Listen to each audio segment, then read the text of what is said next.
আলিমের মতো লোক, যিনি দীর্ঘদিন ধরে নির্বাচন কমিশনে কাজ করেছেন, ডিআইতে কাজ করছেন, ডক্টরেট ডিগ্রি অর্জন করেছেন, আমি তার এক্সামিনার ছিলাম, আপনার এই নির্বাচন নিয়েই কাজ, তার মতো লোককে হাজির করা যেত না? এমন সব লোকদেরকে নিয়ে আসা হয়েছে যাদেরকে আমরা ওই অর্থে চিনি না। তাদের নির্বাচন নিয়ে কাজ করবার ক্রেডেনশিয়াল কি? বিএনপি যে বলছে যে 6 মাসের বেশি নির্বাচন, 6 মাসের মধ্যে তো 3.5 মাস চলেই গেছে। এবং খেয়াল করে দেখেন, তারা কিন্তু বলেছিলেন মার্চের মধ্যে নির্বাচন চাই, সেটা যথেষ্ট লেজিটিমেসি আছে। তারা বাংলাদেশের সবচেয়ে বড় রাজনৈতিক দল, আপনি তাদের এই দাবি অস্বীকার করে আপনি কিভাবে ক্ষমতা আঁকড়ে থাকবেন? আর ওনারা এক গাদা সংস্কার, জনগণের করের টাকা খরচ করে বসে বসে চা নাস্তা খেয়ে কতগুলো আপনার প্রস্তাব হাজির করলেন। গণতান্ত্রিক সরকারের সেই যদি বলে সব আমরা স্যাটাসাইড করে দিলাম, সেটা তো আমরা আগেও দেখেছি অ্যাকাউন্টিং হয়েছে। তখন আপনি জনগণের করের টাকা যে খরচ করলেন, এটা কড়াই গন্ডে আপনার কাছ থেকে আদায় করতে হবে। যে সংস্কার কমিশন গুলো গঠন করা হয়েছে, কোন প্রক্রিয়া এদের আসলে এই দায়িত্বগুলো দেয়া হয়েছে?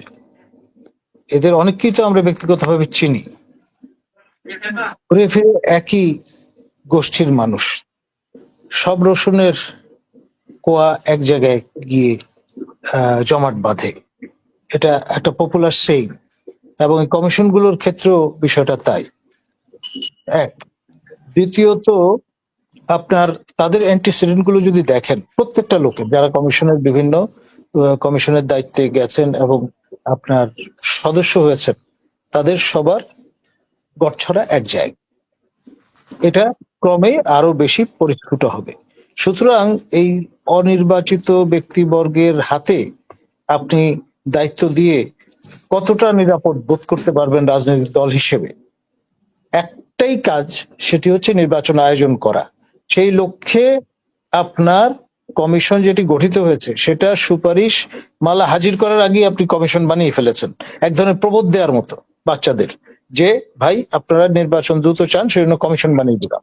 এখন কোন প্রক্রিয়া কমিশনটা বানাবো? এমন সব প্রক্রিয়া অবলম্বন করলেন যেটা শেখ হাসিনার প্রক্রিয়া, অর্থাৎ শেখ হাসিনা যেভাবে আইন তৈরি করে দিয়ে গেছেন, সার্চ কমিটি ইত্যাদি, এবং যেই কিসিমের লোক এটা আমলা পুনর্বাসন কেন্দ্র বানিয়ে দিয়ে গেলেন। তো লাভ কি হলো? আগের কাজী হাবিবুল আওয়াল কমিশন হাই স্ট্যাটাস আমলাদের নিয়ে গঠিত ছিল, এবার লো স্ট্যাটাস আমলাদের নিয়ে গঠিত হলো। এখন আপনার বিপ্লবোত্তর সরকারে তো আমরা ভেবেছিলাম চরম শক্তিশালী লোকজন নিয়ে একটা কম্পোজিশন তৈরি হবে। এখানে 3 স্টার জেনারেলের, অবসরপ্রাপ্ত জেনারেলের অভাব নাই, তাদের মধ্যে থেকে নেওয়া যেত। 1 স্টারের বদলে তারপরে সিনিয়র সেক্রেটারি বেশ কয়েকজন আছেন, তাদের কাছ থেকে নেওয়া যেতে পারতো। তারপরে আপনার কেন জেলা দায়রা জজ, কেন জাস্টিস বিচারপতি নেওয়া যেত না সুপ্রিম কোর্টের? মানে একজন নারী, যেমন আমাদের মনিরা খান দীর্ঘদিন ধরে নির্বাচন পর্যবেক্ষণের কাজ করেন, নারী নেত্রী, তাকে নেওয়া যেত না? ডক্টর আলিমের মতো লোক, যিনি দীর্ঘদিন ধরে নির্বাচন কমিশনে কাজ করেছেন, ডিআইতে কাজ করছেন, ডক্টরেট ডিগ্রি অর্জন করেছেন, আমি তার এক্সামিনার ছিলাম, আপনার এই নির্বাচন নিয়েই কাজ, তার মতো লোককে হাজির করা যেত না? এমন সব লোকদেরকে নিয়ে আসা হয়েছে যাদেরকে আমরা ওই অর্থে চিনি না। তাদের নির্বাচন নিয়ে কাজ করবার ক্রেডেনশিয়াল কি? এই জন্য এতগুলো লোক প্রাণ দিল। মূলত তো একটা হচ্ছে একটা ফেয়ার নির্বাচন এনশিওর করবার জন্য, দ্বিতীয়ত যেই আপনার মেরামত অত্যাবশ্যক হয়ে দাঁড়িয়েছে নির্বাচন নিশ্চিত করবার জন্য, ফেয়ার ভাবে কন্ডাক্ট করবার জন্য, সেই লক্ষ্যে কাজ করবেন। আপনি ছড়িয়ে দিয়ে আপনার ম্যান্ডেট নাই, জনগণের দ্বারা নির্বাচিত সরকার যে কাজগুলো করবে সেগুলো যদি আপনি বছর পর বছর ধরে করতে থাকেন, তাহলে যে গালিটা ব্যবহার করা হচ্ছে স্বৈরাচার কোট আনকোট, সেই বিষয়ই তো আপনার উপর বর্তাবে। It's matter of time. 111 সরকারের ব্যাপারে মানুষের উৎসাহ ছিল প্রবল, সেটি কাটতে মাস 4 বেশি সময় লাগেনি।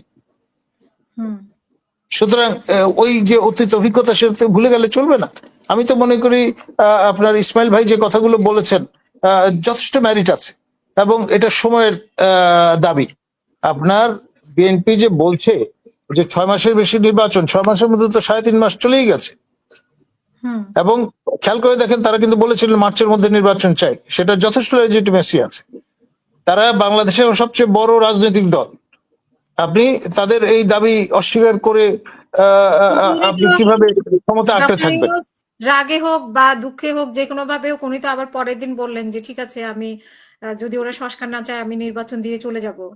তো দরকার এটা নাই কি তো, মানে মিথ্যে কথা আপনার এই বললেন নাকি উনি সংস্কার আসলে বিএনপি সিরিয়াসলি উনি বিএনপি কোনো দেখতে বিএনপি বলুন, সিরিয়াসলি জামাত বলুন, অন্য যে রাজনৈতিক দলগুলো আছে, তারা তো ডেফিনেটলি চাইবে জনগণের ম্যান্ডেট নিলে সেই সংস্কার সাস্টেইনেবল হবে। আর ওনারা এক গাদা সংস্কার জনগণের করের টাকা খরচ করে বসে বসে চা নাস্তা খেয়ে কতগুলো আপনার প্রস্তাব হাজির করলেন। গণতান্ত্রিক সরকারের সেই যদি বলে সব আমরা স্যাটাসাইড করে দিলাম, সেটা তো আমরা আগেও দেখেছি অ্যাকাউন্টিং হয়েছে। তখন আপনি এই জনগণের করের টাকা যে খরচ করলেন, এটা কড়াই গন্ডায় আপনার কাছ থেকে আদায় করতে হবে। সে দায়িত্ব কে নেবে? কথা বেয়ারা শোনা যাবে কথাগুলো, কিন্তু কথা বলতে হবে, কারণ আপনি জনগণের করের টাকায় সরকার চালাচ্ছেন, আপনার বাড়ির থেকে টাকা এনে কিন্তু চালাচ্ছেন না। সে বিষয়টা বারংবার স্মরণ করিয়ে দেওয়াটা দরকার। সিন্দাবাদের দত্তের মতো কাঁধের উপর চড়ে বসলেই তো হবে না।